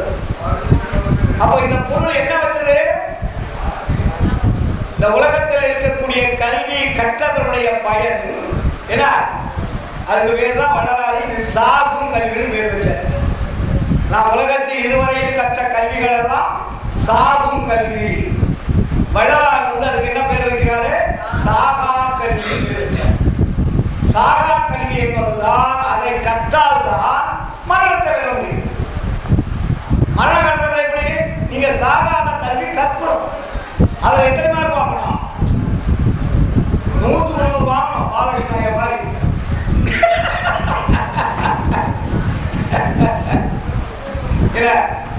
வள்ளலார் வந்து நமக்கு சாகா கல்வியை கற்றுக் கொடுப்பதற்காக வந்தவர். இப்ப நம்ம சன்மாரிகள்லாம் இப்ப நம்ம என்ன பண்ணிருக்கோம்? நம்ம எல்லைக்குள்ள வந்துட்டோம். ஏன்னா இப்ப இங்க வந்திருக்கக்கூடிய சன்மார்கள், உலகத்தில் இருக்கக்கூடிய சன்மாரிகள் எல்லோருமே புண்ணியம் செய்தவர்கள். ஏன்னா வள்ளலாருடைய அந்த அரங்கத்திற்குள், அந்த சொத்த சன்மார்கள் எல்லைக்குள் நாம் எல்லாம் பிரவேசமாயிட்டோம். ஏன்னா அவர் சொன்ன அந்த மகா மந்திரத்தை சொல்லக்கூடிய வாய்ப்பு நமக்கெல்லாம் கிடைச்சிருக்கு. இதே ஒரு பெரிய புண்ணியம். அதுல வந்து அவங்க பயிற்சியில பாஸ் பண்றாங்களா, தோல்வி அடைகிறாங்களா, அது அப்பாற்பட்ட விஷயம். பட் நீங்க எல்லைக்குள்ள வந்துட்டீங்க. இன்னும் மற்றவர்களை வரவைப்பதற்காக துடித்துக் கொண்டு இருக்கிறீர்கள். இதான் சன்மார்க்கம். நம்ம வந்துவிட்டால் மட்டும் பத்தாது, மற்றவர்களை நீங்க வரவழைக்க வேண்டும். எல்லோரையும் நம்மவர்களாக்கிக் கொள்ளுங்கள். சுத்த சன்மார்க்கம் எதை சொல்லுது? அத்தனை பேரையும் நம்மவராக்கிக் கொள்ளக்கூடிய முயற்சியில், பயிற்சியில் இறக்கக்கூடியது பேர் தான் சுத்த சன்மார்க்கம். வள்ளலார் சுத்த சன்மார்க்க நெறி என்று ஏற்படுத்திட்டாரு. நம்ம எல்லாமே போர்ல போட்டோம், பத்திரிகை அடிக்கிறோம், எல்லாரையும் கூப்பிடுறோம், எல்லாருக்கும் வேண்டியத பசியான உணவு கொடுக்குறோம் இல்லைங்களா? இது வந்து ஒரு பெரிய அருமையான ஒரு வாழ்க்கை முறையில நம்ம கடைபிடிச்சுக்கிறோம். ஆனா இன்னும் நம்ம மேலே ஏறணும். நம்ம இது மேலே ஏறணும். இந்த கல்வி பத்தாது. இப்பதான் வந்து நீங்க என்ன பண்றீங்க? சன்மார்க்கத்தினுடைய சாகா கல்வியில ஃபர்ஸ்ட் கிளாஸ் வந்து நீங்க இப்போ உள்ள நுழைஞ்சிருக்கீங்க. இதுக்கு பேர் என்ன? எல்கேஜி பாடம்னு பேர். இப்போ சன்மார்க்கத்தில் இருக்கக்கூடிய அத்தனை பேரும் சாகா கல்விக்கு வந்துட்டீங்க கற்பதற்கு. ஆனா இப்போ நம்ம படிக்கக்கூடிய ஃபர்ஸ்ட் கல்வி எது தெரியுமா? இப்பதான் உள்ள நுழைஞ்சிருக்கோம். இப்போ நம்ம எல்கேஜி பாடம் படிச்சுட்டு இருக்கோம். இப்போ எல்கேஜி இருந்து அடுத்தது என்ன வரணும்? யூகேஜி, அதுக்கப்புறம் ஃபர்ஸ்ட் செகண்ட் தேர்டு இல்லையா, நடுநிலைப்பள்ளி, உயர்நிலைப்பள்ளி, கல்லூரி, அதுக்கப்புறம் காலேஜ், அதுக்கப்புறம் யூனிவர்சிட்டி, இப்படி அப்படி இப்படியே போய் லாஸ்ட்ல நீங்க ஃபைனல் ஆகும்போது என்ன பண்ணணும்? டிகிரி வாங்கணும். என்ன டிகிரி வாங்கணும்? சாகா கல்வி கற்றவன் என்ற டிகிரி வாங்கணும். சாகா கல்வி கற்பதற்கு என்ன தேவை? என்ன டிகிரி வாழ்ந்தது? யார் இது மனிதன் கொடுக்கிறதா? இந்த சாகா கல்வி கற்பதற்கு சர்டிபிகேட் கொடுக்கிறது யாரு? அருட்பெருஞ்சோதி ஆண்டவர் மட்டும்தான் அதுக்கு சர்டிபிகேட் கொடுக்க முடியும். வேற யாருக்கும் அந்த தகுதி இல்லை. அதனாலதான் வள்ளலார் என்ன பண்ணாரு? இந்த சன்மார்க்க சங்கத்தை யார் நடத்துறன்னு சொல்றாரு? சன்மார்க்க சங்கத்தை யார் நடத்துறது? நானே சன்மார்க்கம் நடத்துகின்றேன்னு அவர் பொறுப்பெடுத்துட்டார் இல்லையா? இந்த பாடல் வருமே, ஞாபகத்துக்கு வரல யாருக்கும்? என்ன பாட்டு சார் இது? நானே சன்மார்க்கம் நடத்துகிறேன் நம்பெருமான் தானே எனக்கு தனித்து அப்படின்னு வரும் இல்லைங்களா? அப்போ இந்த சன்மார்க்க சங்கத்தினுடைய பொறுப்பை யார் எடுத்துக்கிட்டாரு? ஆண்டவர் எடுத்துக்கிட்டாரு. ஆண்டவர் எடுத்து வள்ளலார்கிட்ட படிச்சுட்டாரு. இப்ப நம்ம என்ன பண்றோம்? சாகாத கல்வி கற்கணும். சாகாத கல்வி கற்பதற்கு நாம் என்ன பயிற்சி எடுக்க வேண்டும்? இதுதான் நமக்கு ரொம்ப முக்கியமானது. அந்த பயிற்சி எடுத்தாதான் நமக்கு மரணமில்லா பெருவாழ்வு என்பது நமக்கு கிடைக்கும்.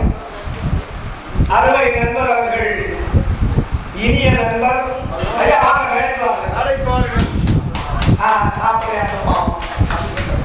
பாருங்க, எவ்வளவுதான் கற்றிருந்தாலும் எவ்வளவுதான் பேச்சு ஆற்றல் இருந்தாலும் உடனே சாப்பிட போகணும்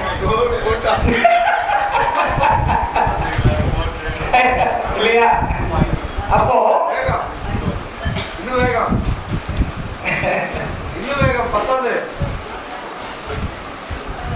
ஏன்னா இப்ப நம்ம ஒரு அழகான ஒரு குடும்பம். இந்த குடும்பத்துல நம்ம எளிய முறையில இந்த மரணமில்லா பெருவாழ்வு என்பதை கத்துக்கணும்.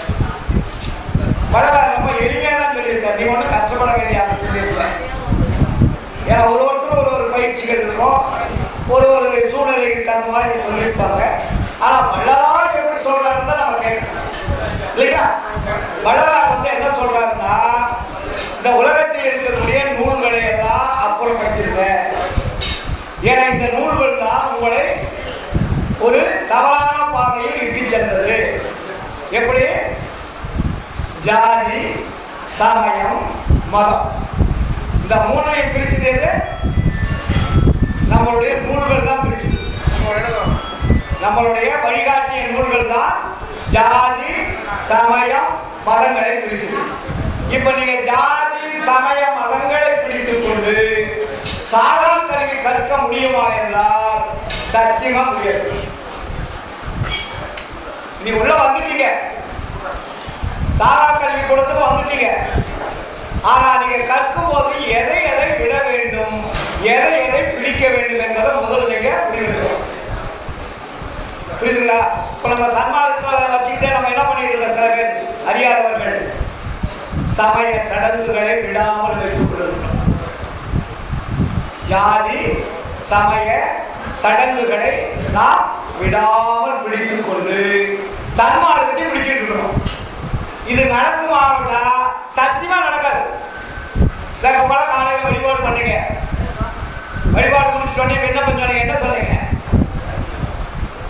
இப்ப காலையில சொன்னீங்கல்ல, மேல போய் கொடியேற்றலைங்க. கொடியினுடைய வரலாறு என்பது ஒரு புனிதமானது. அந்த கொடி எப்படிப்பட்டது, எங்க இருக்கிறது, ஏன் வள்ளலார் கொடி கட்டினார் என்ற உண்மையை தெரிஞ்சுக்கிறதுக்கு ஒரு நாள் பூரா வேணும். அதை முடிச்சுட்டு வழிபாடு பண்ண வந்துட்டீங்க. வழிபாடு பண்ணும்போது நீங்க என்ன பண்ணுங்க? எல்லாருமே பாடல்களை பாடினீர்கள். கடைசியில் ஒரு விண்ணப்பத்தை சொன்னீங்க. அதை என்னப்பா என்ன சொன்னீங்க? எல்லாம் வல்ல அருட்பெருஞ்சோதி அற்புத கடவுளே, இது தொடங்கி சுத்த சன்மார்க்கத்தின் முக்கிய தடைகளாகியன்னு சொன்னீங்க. தினமும் சொல்லிட்டு இருக்கிறீங்களா? அந்த வரியை ஒரு நாளாவது சிந்திச்சு பார்த்தீங்களா? தயவு செய்து நான் கேட்கிறேன், எல்லா சங்கங்களையும் சொல்றீங்க, எல்லாரும் பாடல் முடிச்சுட்டு அந்த விண்ணப்பத்துக்கு வரீங்க. ஆனால் வள்ளலார் வந்து எவ்வளவு ஒரு தெளிவான அந்த வசனத்தை எழுதி வச்சிருக்காரு ஒரு நிலையில.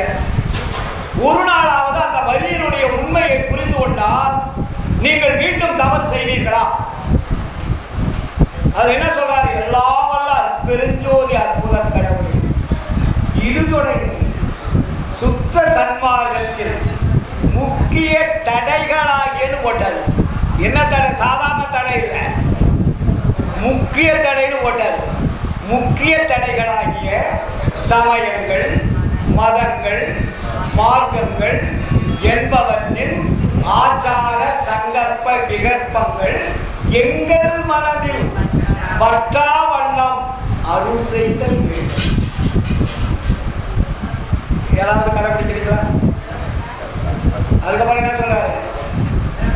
வருணம், ஆசிரமம் முதலிய உலகாச்சார சங்கற்ப விகற்பங்களும் எங்கள் மனதில் பற்றாத வண்ணம் அருள் செய்தல் வேண்டும். இறுதியில் என்ன முடிக்கிறாரு? சுத்த சன்மார்க்கத்தின் முக்கிய லட்சியமாகிய ஆன்ம நேய ஒருமைப்பாட்டு உரிமை எங்களுக்குள் எக்காலத்தும் எவ்விடத்தும் எவ்விதத்தும் விலகாமல் நிறைந்து விளங்க அருள் செய்தல் வேண்டும். இந்த ஒரு டயலாக், இந்த ஒரு விண்ணப்பம் உங்களை மாற்றி இருக்கணும். நீங்க தினமும் சொல்றது எதை மறந்தாலும் இதை நீங்க மறக்கிறதில்ல. தினமும் எல்லா சபையிலும் சொல்லிட்டு இருக்கிறீங்க. ஜாதி விட்டு இருக்கிறீர்களா? சமயத்தை விட்டு இருக்கிறீர்களா? மதத்தை விட்டு இருக்கிறீர்களா? ஆச்சார சங்கற்ப விகற்பங்களை விட்டு இருக்கிறீர்களா? வருணாச்சலம் முதலையான உலகாச்சார சங்கற்பத்தை விட்டு இருக்கிறீர்களா? இதையெல்லாம் விட்டால்தான் சாகா கல்விக்கு தகுதி உடையவர்கள். இல்லைன்னா நீங்க சாகா கல்வி சாகர வழி கற்க முடியாது. உங்களுக்கு சாகா கல்வி கற்பதற்கு இந்த தகுதி முதல் வேணும். ஒரு ஸ்கூல்ல சர்டிஃபிகேட்டுக்கு குழந்தைய அட்மிஷன் பண்ணும்போது அவனுடைய டீட்டெயில்ஸ் கேட்குறாங்கல்ல, நீ எந்த ஊர், எந்த மதம், எந்த ஜாதி, யார் அப்பா யார் அம்மா, எல்லாமே அந்த சர்டிஃபிகேட் கொடுத்தோட தான் ஸ்கூலில் அட்மிஷன் இல்லைங்களா? அதில் ஏதாவது பர்த்டே கிட்டே மாறிட்டா கூட போய் நிறுத்திட்டு வாங்க. உலகினுடைய சாகர படிப்புக்கு இவ்வளவு முக்கியத்துவம் கொடுத்து நீங்கள் ஸ்கூலில் சேர்க்குறீங்கன்னா, வள்ளலார் சொன்ன சாகா கல்விக்கு நீங்க என்ன வந்து தகுதியில் இருந்தால் சாகா கல்வி பெற முடியும்? நம்ம எல்லாரும் சாகா கல்வின்னு மேடையில் பேசிட்டு இருக்கிறோம். ஆனா சாகா கல்வி கற்பதற்கு தகுதி வேண்டும் சொன்னாரு. இந்த தகுதி யார் யாரிடத்தில் இருப்பது என்பதை நீங்கள் தான் பரிசோதனை செய்ய வேண்டும். இல்லாட்டி உங்களுடைய அதை என்னன்னு சொல்றது, அட்மிஷன் சர்டிஃபிகேட் இருக்குல்ல, அதை வந்து அருட்பெருஞ்சோதி ஆண்டவர் என்ன பண்ணுவாங்க, செக் பண்ணிட்டு உங்க டெஸ்ட்ல வந்து நீங்க என்னென்ன குவாலிட்டி ஐயோ பாருங்க, அங்கிற்கு உண்டோ அடக்கும் தாள் அப்படின்னு வள்ளுவர். அந்த எந்த பூட்டு போட்டோம் எந்த சாத்த முடியாது, வேற எல்லாத்தையும் நீங்க அடைச்சிடலாம், பிரேக் பண்ணலாம். அன்பிற்கும் உண்டோ அடைக்கும் தாள் வள்ளுவர் ஒரு அட்டி செமத்தியான அடி கொடுப்பார். ஏன்னா அதுதான் புண்கடி பூசல் தரும். அந்த அன்பு என்ற ஊற்று ஒரு மனிதனுக்குள்ள எப்பொழுது ஏற்படுகிறதோ அந்த ஊற்றை அடைக்க யாராலும் முடியாது. புரியுதுங்களா? அது பாருங்க, யாராவது நினைச்சாங்களா என்னடா கதிரவேல் கத்திக்கிட்டு கிடக்குறான், அவருக்கு அந்த உணர்வு ஏற்பட்டு உடனே கொண்டாந்து ஊற்ற. அதுதான் அதுதான் அதுதான் ஆன்மநேயம். ஆன்மநேயம் என்பது சும்மா வராது.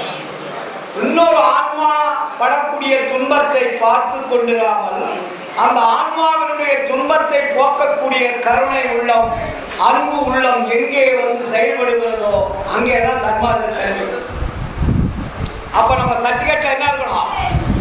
ஜாதி சமய மதங்கள் என்ற வேறுபாடுகள் இல்லாது எல்லோரையும் ஒன்றாக பார்க்கக்கூடிய பார்வை வருபவர் தான் சாகா கல்விக்கு தகுதி உடையவர். சாகா கல்வி கற்கணும்னா உங்களுக்குள்ள போய் சீக்கிரம் கற்க முடியாது, இந்த தகுதியெல்லாம் வேணும். அப்ப அதில் என்ன பண்றாருன்னா முதல் தகுதின்னு ஒன்று வச்சார். நமக்கு நம்ம சாகா கல்விக்கு வந்து 4 தகுதி கொடுத்தாரு. 4 தகுதியில நீங்க 2 தகுதியை பாஸ் பண்ணா போதும். நமக்கு 4 சப்ஜெக்ட் அதுல.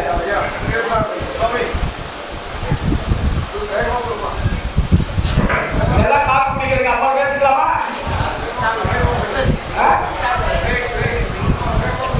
நான் மட்டும் முடிச்சுட்டு நீங்க மட்டும் கேட்டுட்டு ஏதாவது கொடுங்க.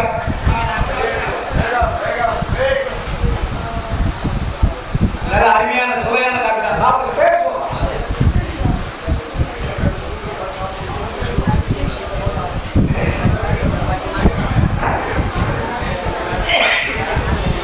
அவரு கங்கை மணிமாறன் கையாங்க நல்லா கொஞ்சம் நிறைய சாப்பாடு போடுங்க. ரொம்ப நேரம் பொறுத்து புதன் வந்து சாப்பிடுறாரு, பாவமா இருக்கு. மணி 10:45.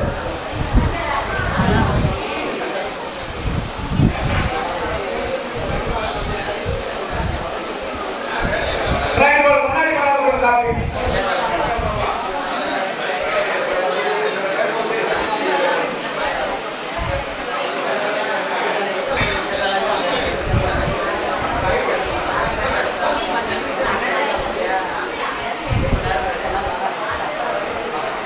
ஜோதி தனிப்பெரும் கருணை பெரும் ஜோதி. இடைவேளைக்கு பிறகு மீண்டும் தொடர்கிறோம். வள்ளல் பெருமான் வந்து கல்வி 2ஆக பிரித்தார். ஒன்று சாகும் கல்வி, இன்னொன்று சாகா கல்வி. அதை பற்றி நம்ம சிந்திச்சோம். உலகில் இருக்கக்கூடிய கல்வி அத்தனையும் சாகும் கல்வி, மரணத்திற்கு இட்டு செல்லும் கல்வி. வள்ளலார் வந்து மரணத்தை வெல்லும் சாகா கல்வியை கற்றுக் கொடுத்து வரார். இதுவரையில் மரணம் வந்து கொண்டே இருந்தது, நாம் இறந்து கொண்டே இருந்தோம், பிறந்து கொண்டே இருக்கிறோம். வள்ளலார் வந்து இதுக்கு வந்து ஒரு முற்றுப்புள்ளி வைக்க வராரு. வள்ளலார் வந்து என்ன பண்றாரு? முற்றுப்புள்ளி வைக்கிறார். இனிமேல் நீங்கள் பிறக்கக்கூடாது, அதே நேரத்தில் இறக்கவும் கூடாது. இறந்து இறந்து இழைத்ததெல்லாம் போதும். இதுவரையும் பிறந்து பிறந்து இறந்து இறந்து இழைத்ததெல்லாம் போதும். இனிமேல் நீங்க இந்த ஒரு கொடூரமான செயல்களுக்குள், அந்த ஜெயிலுக்குள்ள நீங்க போகாதீங்க. அந்த கொடூரமான ஜெயில் இது. இந்த பிறப்பு இறப்பு என்பது ஒரு கொடூரமான ஜெயில் கைதி மாதிரி. அதனால வள்ளலார் சொல்லுவாரு, இறந்தவரை எடுத்திடும் போது அகற்றுகின்ற உலகில் இரவாத பெருவர நீர் ஏனடைய மாட்டி மறந்திருந்தி பிணி மூப்பில் சம்மதமுமக்கு மறந்தும் இதை நினைக்கும் நல்லோர் மனநெடுங்கும் கண்டி சிறந்திடு சன்மார்க்கம் ஒன்றே பிணி மூப்பும் மரணம் சேராமல் தவித்திருந்தார் தெரிந்து வம்பிடுவே. அப்ப என்ன சொல்றாரு? பிறந்த பிறப்பு இதில்தானே நித்திய மெய்வாழ்வு வெற்றிடலாம் பேரின்பம் ஒற்றிடலாம் இருந்தேன். அந்த கடைசியில் கொடுப்பது என்ன சொல்றாரு? இறைந்தேன்னு ஒரு வார்த்தை சொல்றாரு. இதுவரையில் நீங்கள் இருந்தது போல் இனியும் வீண்காலம் கடித்துக் கொண்டிருக்காதீர்கள். உங்களுக்கு காலம் இல்லை. ஏன்னா உங்களுக்கு எல்லாமே இப்ப வந்துட்டு இருக்குது. என்ன? பசி, பிடி, தாகம், வீழ்ச்சி, எளிமை, பயம், கொலை என்ற துன்பங்கள் நம்மளை வந்துட்டு இருக்கு.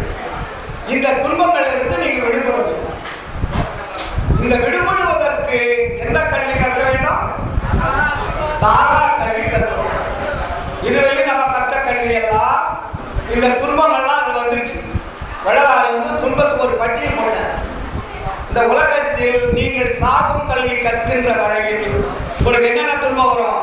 பசி, பிணி, தாகம், இச்சை, எளிமை, கொலை, பயம். 7 துன்பம் இதுக்குள்ள எல்லாமே அடங்கிடுது. இந்த துன்பத்தில் நீங்க விடுபடணும்னா சாகா கல்வி கற்கணும். அப்ப சாகா கல்வி கற்பதற்கு என்ன தகுதி வேணும்? ஒரே சொன்னேன் இல்லைங்களா? அந்த தகுதி என்ன? ஜாதி, சமய, மதங்கள் நம்மளுடைய மனசுல பற்றக்கூடாது. அதான் உங்களுக்கு சான்று. இந்த தகுதி முதல் வேணும். அதுக்கு வடலார் என்ன சொல்ற தெரியுமா? சாகாத கல்விக்கு ஒரு 4 தகுதியை சொல்ற. சாகா கல்வி கற்பதற்கும் மரணத்தை வெல்லுவதற்கும் ஒரு 4 தகுதி வேணும்பா. இந்த தகுதியை நீங்க புடிச்சுக்கிட்டீங்கன்னா ஈஸியா போயிடும் அப்படின்னு சொல்ற. அந்த தகுதி என்ன? 4 ஒழுக்கங்களை சொல்ற. சாகா கல்விக்கு 4 தகுதி. அந்த 4 தகுதிக்கும் பேர் வைக்கிறாரு 4 ஒழுக்கம். அப்ப 4 ஒழுக்கங்கள்னா என்னென்ன ஒழுக்கங்கள் சொன்னாரு? இந்திரிய ஒழுக்கம், கரண ஒழுக்கம், ஜீவ ஒழுக்கம், ஆன்ம ஒழுக்கம். சாகா கல்வியை கற்பதற்கு என்ன தேவை? ஒழுக்கம் தேவை. இந்த ஒழுக்கத்துல 4 ஒழுக்கம் இருக்கு. ஆனா உங்களுக்கு 2 ஒழுக்கத்தை மட்டும்தான் உங்களுக்கு டெஸ்ட் கொடுக்குறேன்னு. 4 ஒழுக்கத்தை நீங்க பூர்த்தி பண்ண வேண்டாம். நீங்க அந்த ஒழுக்கத்தை வந்துட்டீங்கன்னா உங்களுக்கு 2 ஒழுக்கம் டெஸ்ட்டுக்கு நான் எடுத்துக்கிறேன். இந்த டெஸ்ட்ல நீங்க பாஸ் பண்ணிட்டீங்கன்னா மீதி 2 ஒழுக்கத்தை நான் உங்களுக்கு ப்ரொமோஷன் உங்களுக்கு கொடுத்துருவேன். ஃப்ரீயா கொடுக்குறது. புரியுதுங்களா? அப்ப அந்த 2 ஒழுக்கத்தை நீங்க முதல்ல கடைபிடிக்கப்பான்னு. என்ன ஒழுக்கம்? இந்திரிய ஒழுக்கம், கரண ஒழுக்கம். இந்த 2 ஒழுக்கத்தை மட்டும் நீங்க கடைபிடிச்சீங்கன்னா ஜீவ ஒழுக்கம், ஆன்ம ஒழுக்கம் என்பது இறைவன் உங்களுக்கு நேரடியாக அது கூட பிளஸ் பண்ணி பாஸ் மார்க் பண்ணுவார். இந்த 2 ஒழுக்கத்துல தான் எல்லாம் இருக்கு. 2 ஒழுக்கத்துல ரொம்ப முக்கியமானது எது அப்படின்னு பாத்தீங்கன்னா இந்திரிய ஒழுக்கம் இல்லைங்களா? அப்ப இந்த 4 ஒழுக்கத்துக்கும் கடைபிடி இருக்கிறதுக்கு என்ன வேணும்? முதல் தகுதி அப்படின்னு பாத்தீங்கன்னா கருணை வேணும்னு. ஃபர்ஸ்ட் என்ன தகுதி வேணும்? அதுக்கு என்ன பேர் வச்சார் வள்ளலார் தெரியுமா? ஜீவகாருண்ய ஒழுக்கம்னு பேர் வச்சார். முதல்ல 4 ஒழுக்கம். இந்த 4 ஒழுக்கத்தை நீங்க கடைபிடிக்கணும். 2 ஒழுக்கத்தை கடைபிடிச்சா போதும். இந்த 2 ஒழுக்கத்தை கடைபிடிச்சீங்கன்னா மீதி 2 ஒழுக்கத்தை நான் உங்களுக்கு ஃப்ரீயா கொடுத்து உங்களை வேலை ஏற்றிக்குவேன். அப்போ இந்த ஒழுக்கத்துக்கு பேரு டைட்டில் என்ன வைக்கிறாருன்னா ஜீவகாருண்ய ஒழுக்கம்னு பேர் வச்சார். ரொம்ப ஈஸியா நீங்க புரிஞ்சுக்கணும். அப்ப ஜீவகாருண்ய ஒழுக்கம்னா என்ன சார் அப்படின்னா, ஜீவன் என்றால் என்ன? உயிர். காருண்யம் என்றால் என்ன? இலக்கம் இல்லை, அருள் பேர் இருக்கு. இடத்துக்கு தகுந்த மாதிரி பிரிப்பார். ஜீவ காருண்ய ஒழுக்கம். உயிரை காப்பாற்றக்கூடிய இறைவனிடத்தில் இருக்கக்கூடிய காருண்யமான அருள் கிடைத்தால் அந்த ஒழுக்கம் நிறைவேறும். புரியுதுங்களா? இப்படி ஒண்ணு. நம்ம உலகத்தில் இருக்கக்கூடியவர்களுக்கு ஜீவ காருண்ய ஒழுக்கம் 2. ஒண்ணு அகஜீவகாருண்யம், இன்னொன்று புறஜீவகாருண்யம். அகத்தில் இருப்பதுக்கு பேரு ஜீவன், புறத்தில் இருக்கிறதுக்கு பேரெல்லாம் ஜீவன்கள் தான். அதனாலதான் அதுக்கு ஜீவன் பேர் வச்சாரு. ஆன்மான்னு பேர் வச்சாரா? ஆன்ம காருண்யம் எங்கேயாவது சொல்லிச்சாரா? அப்ப ஜீவ காருண்யம் அப்படின்னா உன்னுடைய அகத்தில் உன்னை இயக்கக்கூடிய உயிரும் அழியாமல் இருக்கணும். புறத்தில் இருக்கக்கூடிய ஜீவர்களை அழியாமல் இருப்பதற்கு நீங்க காருண்யமாக உங்களை மாற்றிக்கொள்ள வேண்டும். அதான் அகஜீவகாருண்யம், புறஜீவகாருண்யம். மற்ற உயிர்களை எல்லாம் காப்பாற்ற. அதனாலதான் எல்லா உயிர்களும் இன்புற்று வாழுங்கன்னு சொன்னார். அப்ப அந்த உயிர்களை நீங்கள் காப்பாற்றுகின்ற பொழுது உங்களுடைய உயிர் காப்பாற்றப்படும் அர்த்தம். புரியுதுங்களா? உங்க உயிர் தானா காப்பாற்றப்படுமாட்டா? காப்பாற்றப்பட மாட்டார். அப்ப எப்ப காப்பாற்றப்படும்? மற்ற உயிர்களை நீங்கள் காப்பாற்றுகின்ற பொழுது உங்கள் உயிர்கள் காப்பாற்றப்படும். சார், அந்த உயிருக்கும் இந்த உயிருக்கு என்ன சார் சம்பந்தம்? கேள்வி கேட்கலாம்ல. அது அங்க இருக்குது, இது இங்க இருக்குது. இதுக்கு என்ன கனெக்ஷன் இருக்கு? அதுக்கு 2 பேருக்கு ஏதாவது ஒரே சொல்லியிருக்கிறாரா அப்படின்னு கேட்கலாம். வள்ளலார் அங்க தெளிவாக சொல்லுவாரு, நீங்கள் மற்ற உயிர்களை துன்பப்படுகின்ற பொழுது அந்த உயிர்களை கருணை நிமித்தமாக நீங்கள் காருண்யம் வைக்கின்ற பொழுது அந்த உயிர்களிடத்திலே இருக்கக்கூடிய ஆன்மாவும் ஜீவனும் மகிழ்ச்சி அடைகின்றது. அது வேணும்னா ஆன்ம மகிழ்ச்சி, ஆன்ம நெகிழ்ச்சின்னு பேர். அது வேறு ஆன்ம மகிழ்ச்சி, ஆன்ம நெகிழ்ச்சி. இந்த மகிழ்ச்சி நெகிழ்ச்சி என்னன்னு பார்த்தீங்கன்னா வாய்ஸ். இப்போ நான் பேசுறேன், உங்களுக்கு கேட்குதா? அப்போ உங்ககிட்ட என்ன இருக்குது கேட்கறதுக்கு? காது இருக்கு. இப்போ நான் பேசுறேன், கேட்குறீங்க, என்னுடைய சப்தமானது உங்களுடைய செவியின் வழியாக உள்ளே போகுது. இதான லிங்க். அப்போ இந்த ஆன்ம நெகிழ்ச்சிக்கும் ஆன்ம மகிழ்ச்சிக்கும் ஆன்ம உருக்கத்துக்கும் என்ன தொடர்பு அப்படின்னா, நீங்கள் ஆன்மா மகிழ்ச்சி அடைகின்ற பொழுது, ஆன்ம உருக்கம் ஏற்படுகின்ற பொழுது, அப்போ ஆன்ம நெகிழ்ச்சி என்பது ஒரு உற்பத்தி ஆகுது. அது மின்காந்த அலைகளாக அந்த ஆற்றல் இங்க வருது. எங்க யார் அந்த ஜீவகாருண்யத்தை செய்கிறார்களோ அவருடைய ஆன்மாவில் அது ஸ்டோர் ஆகும். புரியுதுங்களா? அப்ப இங்க ஸ்டோர் ஆகும்போது இது கண்ணுக்கு தெரியுமானா தெரியாது. இது ஒரு ஆட்டோமேட்டிக் செயல். இது உங்ககிட்ட அந்த ஆன்ம நெகிழ்ச்சி, ஆன்ம உருக்கம், ஆன்ம மகிழ்ச்சி ஏற்படுகின்ற பொழுது உங்களுடைய ஆன்மா அலோகமான மகிழ்ச்சி அடையும். அப்ப இந்த ஆன்மா நம்ம உடம்புக்குள்ள இருக்கிறது என்ன ஆகுதுன்னா மகிழ்ச்சிக்கு எல்லையில்லாத வரும். அந்த எல்லையில்லாத மகிழ்ச்சியை அடைகின்ற பொழுதுதான் அந்த ஆன்மாவை மறைத்துக் கொண்டிருக்கக்கூடிய திரைகள் என்ன திரைகள்? அது மாயா திரைகள் அப்படின்னு சொல்றதை விட அறியாம என்னும் திரைகள் அதுக்கு பேரு. அதுக்கு பேரு அஞ்ஞான திரைகள்னு பேரு. இந்த திரைகள் உங்களுடைய ஆன்மாவை மறைத்துக் கொண்டிருக்கிறது. இப்போ உடம்புல இருக்கிறத எல்லாமே புறத்துல நீங்க பாக்குறீங்க இல்லையா? நம்ம கை தெரியுது, காலு தெரியுது, உடம்புக்கு எல்லாம் தெரியுது. ஆனா கண்ணு தெரியுது உங்களுக்கு? உங்க கண்ணு தானே. உங்க கண்ணை உங்களால பார்க்க முடியுமா? உங்க மூக்கு தானே உங்களால பார்க்க முடியுமா? உங்க வாய் தான் பார்க்க முடியுதா? உங்க தலையை நீங்களே பார்க்க முடியுதா? அப்ப என்ன தேவை பார்க்கறதுக்கு? கண்ணாடி வேணும். அதுபோல அந்த ஆன்ம நெகிழ்ச்சி, ஆன்ம உருக்கம், ஆன்ம இரக்கம் என்பது கண்ணாடியில் உங்கள் முகம் தெரிவது போல மற்றவருடைய ஆன்மாவில் இருந்து உங்க ஆன்மாவுக்கு தனித்தானே தெரியும். புரியுதுங்களா? உங்க முதுகு உங்களுக்கு தெரியாது. ஆனா உங்களை இயக்கிக் கொண்டிருக்கக்கூடிய மெய்ப்பொருள் என்னும் ஆன்மா உங்களிடத்தில் இருக்கிறது. ஆனா உங்க கண்ணுல பார்க்க முடியலையே.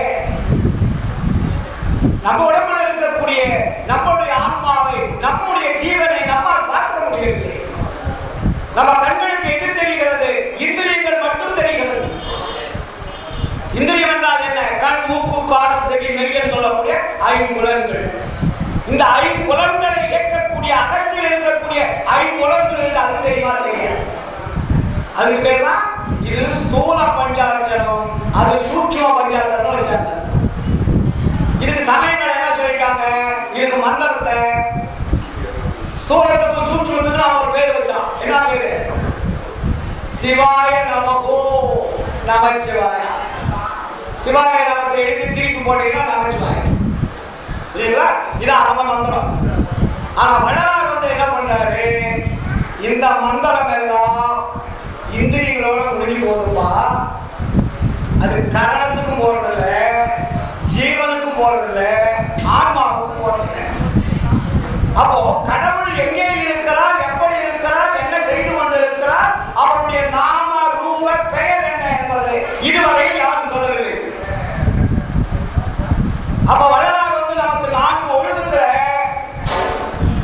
4 வல்லவங்களை நமக்கு கொடுக்கிறார். ஃபர்ஸ்ட் சாதா கல்விக்கு நீங்க கடைபிடிக்க வேண்டியது எப்படி என்றால் நல்லா புரிஞ்சுக்கணும். சன்மார்க்கம் என்பது ஒரு தெளிவான நீரோடையாக போகணும். கலங்கள் இருக்கக்கூடாது. கலக்கமும் கலங்கமும் இருந்தால் அது கலங்கி கொண்டேதான் இருக்கும், தெளிவடையாது.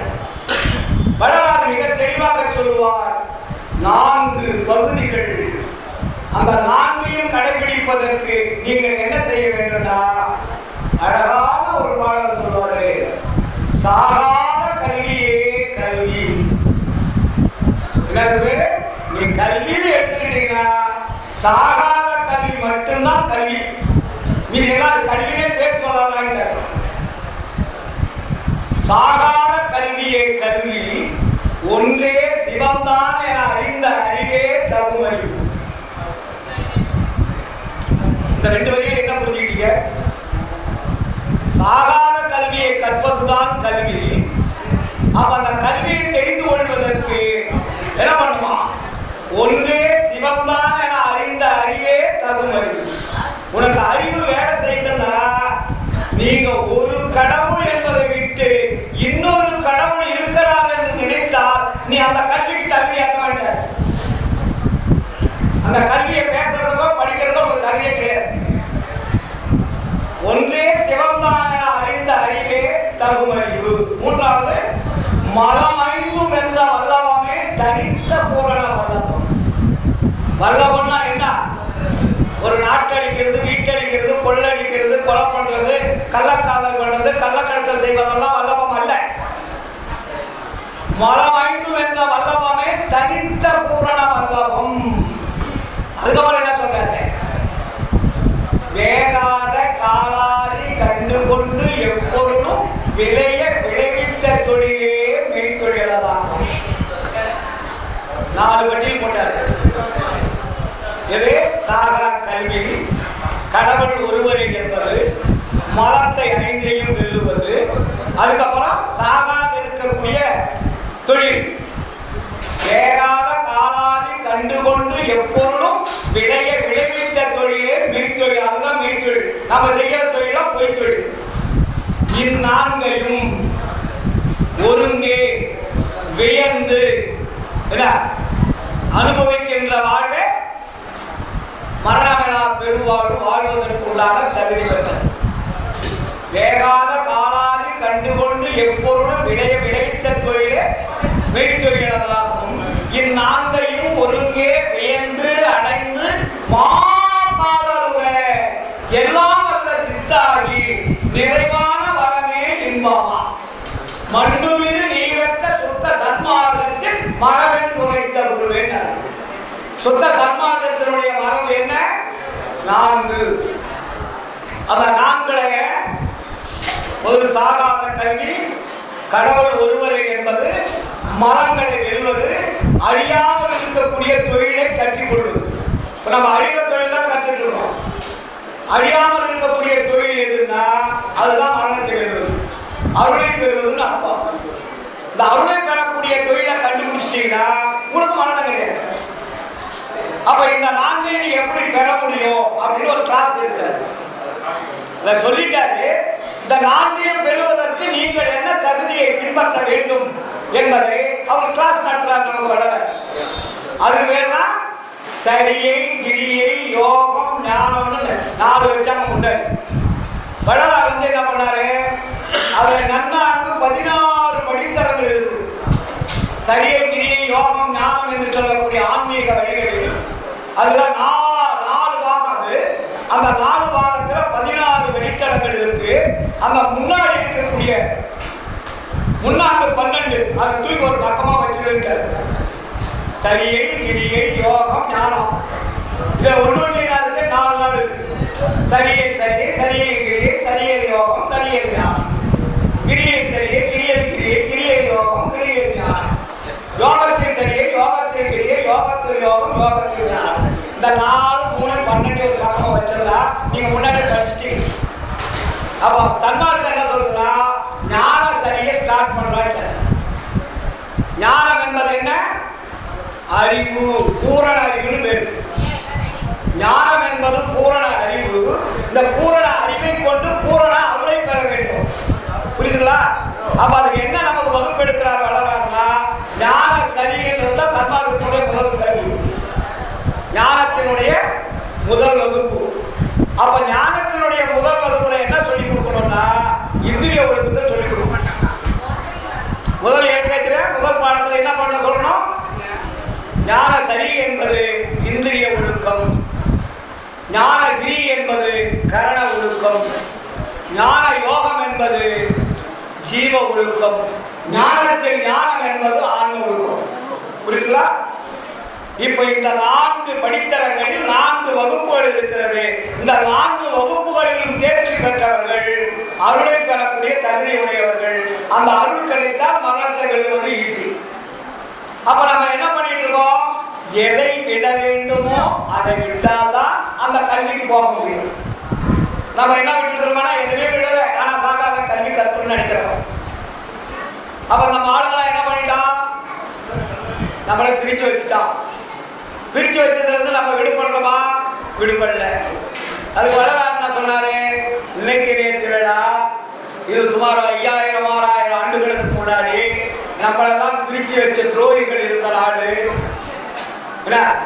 அவங்கெல்லாம் நம்மளை இப்படி பிரிச்சு நாசம் பண்ணிட்டாங்க.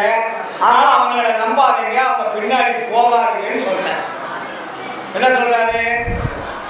ஜாதியிலே, மதங்களிலே, சமய நெறிகளிலே, சாத்திர சந்தடிகளிலே, கோத்திர சண்டையிலே, ஆதியிலே அபிமானித்து அலைகின்ற உலகி.